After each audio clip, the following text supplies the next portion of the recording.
Today we are going to demonstrate the hydrometer analysis to determine the particle size distribution of fine-grained soil in accordance with ASTM D7982.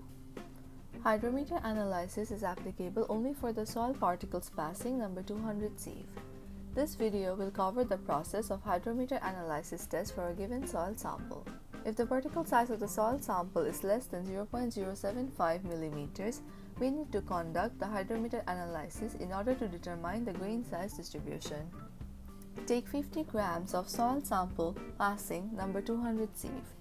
Place it in a cup and add 125 milliliters of the dispersing agent. In this experiment, we will use a 40 gram per liter sodium hexametaphosphate solution. Agitate the mixture until the soil is thoroughly wet. Let the soil soak for at least 10 minutes. While the soil is soaking, add 125 milliliters of the dispersing agent into the control cylinder and fill it with distilled water to the mark. Shake the cylinder in such a way that the contents are mixed thoroughly. Take the reading at the top of the meniscus formed by the hydrometer stem and the control solution. This reading is called the zero correction. Also take the reading of the top and bottom meniscus reading. The difference between the two is called the meniscus correction. Keep the hydrometer in the control solution. When needed, we will take out the hydrometer from there. After taking the reading, we will place the hydrometer back into the control cylinder. Transfer the soil slurry into a mixer by adding more distilled water. Mix the solution for a period of 2 minutes. Immediately transfer the soil slurry into the empty sedimentation cylinder. Add distilled water up to the mark. Cover the open end of the cylinder with a stopper and secure it with the palm of your hand. Then turn the cylinder upside down and back upright for a period of 1 minute.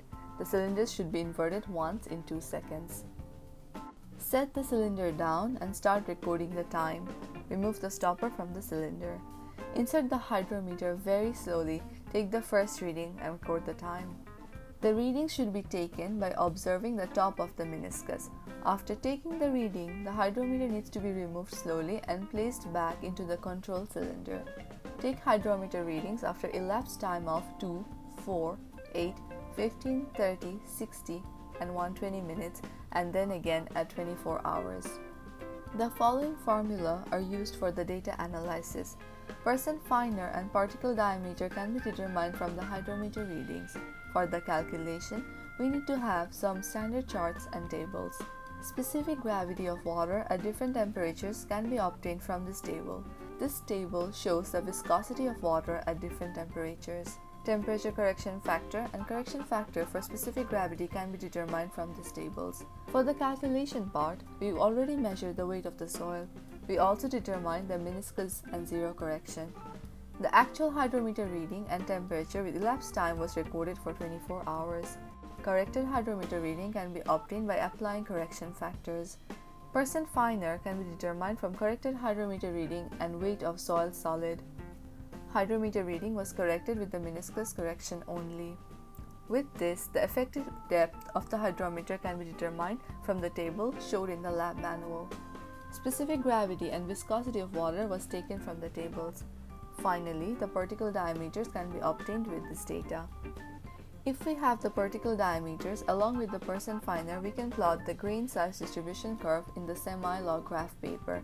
The curves from hydrometer and sieve analysis can be combined in order to plot the full grain size distribution curve for the soil sample.